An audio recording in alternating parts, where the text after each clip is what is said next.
okay, so that you have an actual say. Very important. Another characteristic is, no doubt about it, women should have the right to vote. And part of that, everybody is women in the progressive era and in the 1800s, 1900s were really at the forefront of this movement too. So they felt in a lot of ways that they should benefit from that. You know, like you have people like, we'll talk about the two moments, like Ida Tarbell, Alice Paul. You know, these were women who were really spearheading a lot of these things in terms of what the progressive movement was all about. Okay, so let's just backtrack a little bit to the late 1800s. You've got the Gilded Age. The politicians are pretty much protecting business, not protecting the little guy. Information it's not front page news to expose the injustices of society. You know, like it doesn't sell a lot of newspapers because the people that read the newspapers are kind of the middle and upper class people who are just doing very well in terms of, you know, maybe money. But the progressive era has to start sometime, to quote Rage Against the Machine. And how does it start? You know, it starts with these people. They're called muckrakers. Muckrakers were pretty much investigative journalists who began to spotlight issues in society and to make America aware of them. Perhaps you know who Michael Moore is. Michael Moore is a guy that makes documentaries, and he's politically very liberal. So a lot of his movies and stuff are very much, you know, kind of like biased toward that view. But I think if you think of any investigative reporter or investigative journalist who makes a documentary or broadcasts something where you watch and it's to make you aware of the situation. And that's what's happening in the progressive era at the beginning. You've got these journalists that are writing to alert America that there are injustices going on right in your back door and you don't even know about it. You know, people like this, like Jacob Riis. Jacob Riis wrote a very famous book called How the Other Half Lives. Okay? And How the Other Half Lives was pretty much all about, you know, the problems in the tenements that immigrants were facing, the poorest of the poor, their situation, healthcare, the lack of it, the lack of sanitation, just horrific circumstances that most people just have no idea about, because if you were a wealthy person or a middle class person, you didn't go to those areas. You're like, I got better things to do with my time. I'm not going to go to the ghetto or whatever and hang out with people. You know, I got other things to do. I got parties to go to. I got things to, you know what I mean? So it's like people aren't alerted to it. People are living in their own little bubbles, so to speak. In a lot of ways, it's kind of like today sometimes. Right? Sometimes people are oblivious to the problems that we see in our country because of just a lot of reasons. The guy that comes up in a lot of history books is this guy named Upton Sinclair. Upton Sinclair, we'll get into him a little bit later. He wrote the book called The Jungle, and I'm going to talk about the jungle a little bit in a few more slides. Another muckraker was this woman named Ida Tarbell. Ida Tarbell wrote about the Standard Oil Company led by a guy named John D. Rockefeller, who perhaps you know about him. We talked about him a few weeks ago. John D. Rockefeller was one of the richest men in America. He owned this big company called Standard Oil that would typically take over smaller oil companies and put them out of business, and then basically, since it was a monopoly, they could control the price of everything. and gouge the consumers. And she wrote about him in her book called The History of the Standard Oil Company. And when people read that, they were like, no, seriously, this is what he's doing? This guy's a mean son of a, you know what, kind of a, that's what these people are doing, they're exposing. And the word muckrakers comes from this idea that if you can imagine, like when you rake leaves, I don't know if you guys like raking leaves, I hate it.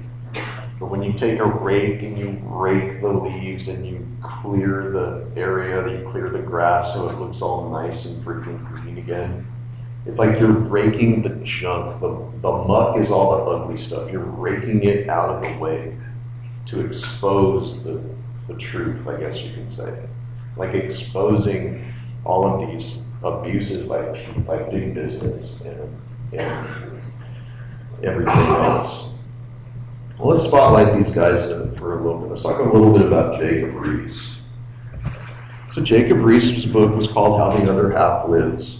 And it's a pretty graphic book. And what he does is he actually goes undercover in 1890 to become an immigrant, basically, in New York City, living in these tenements. And you can see the pictures of the tenements right there, just for example. That's what the actual first copy of the book looked like. And really what he was doing is he had an agenda, With his findings, he was trying to alert the government to try to do something about the poor. He noticed that the immigrants, when they came, were living so badly. Like, we can't even imagine. Like, think about the poorest areas in our city of Fresno, like the worst possible living situations. You might almost make an argument that back then, the living situations of like today's homeless people and these folks, like these people probably had it just a little bit better, okay? We're talking about tenement buildings without running water. Tenement buildings where families of 13 or 8 are sharing 2 bathrooms with 2 other families. And so you're going to have sanitation issues, right? I can't even share a bathroom with my 3 other family members. You know what I'm saying? Like, I need my space. I can't even imagine that, And then people dying because of the lack of health care, the spread of disease, it's just unbelievable. The death in the streets. Hopefully I'm not depressing you too much. But Jacob Riis, that was his goal, is to alert people to action.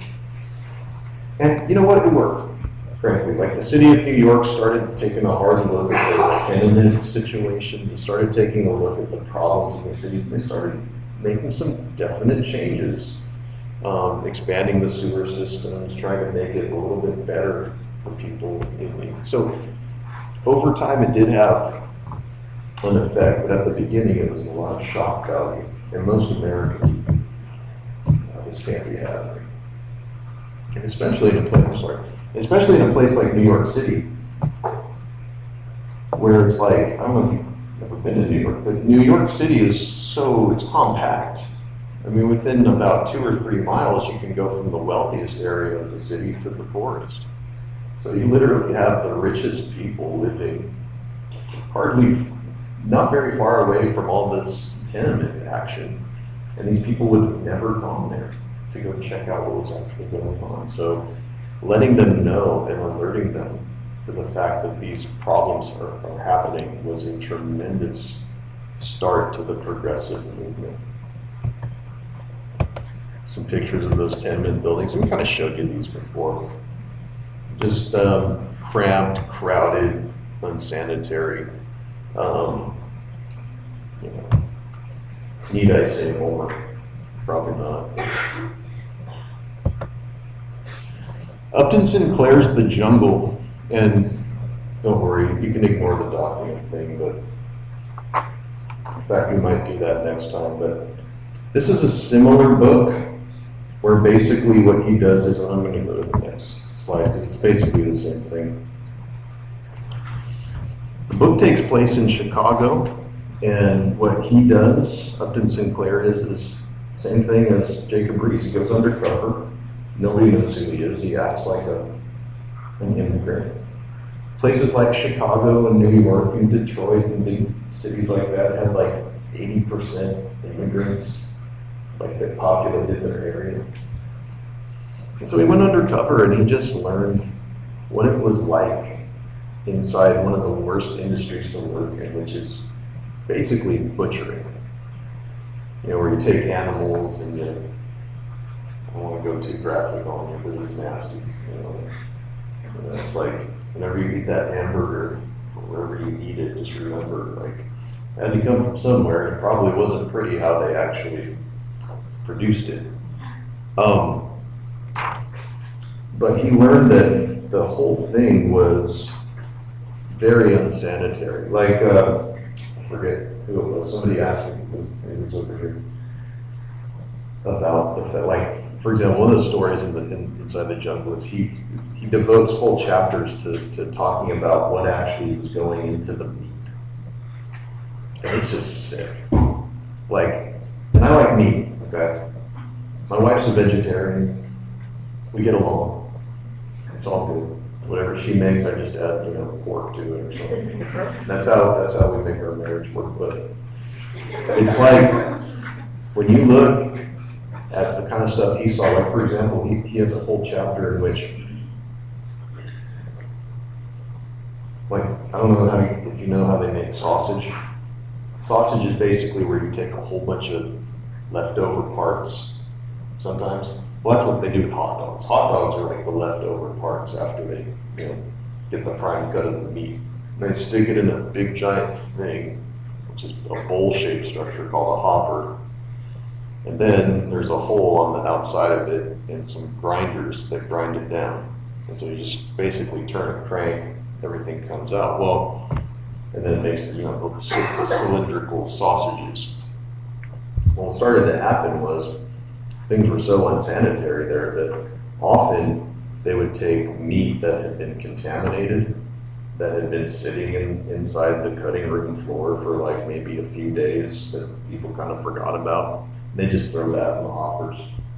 Rats had been walking around, pooping, defecating, doing whatever they do on that meat that had been sitting in there. And it's not like it's refrigerated or anything.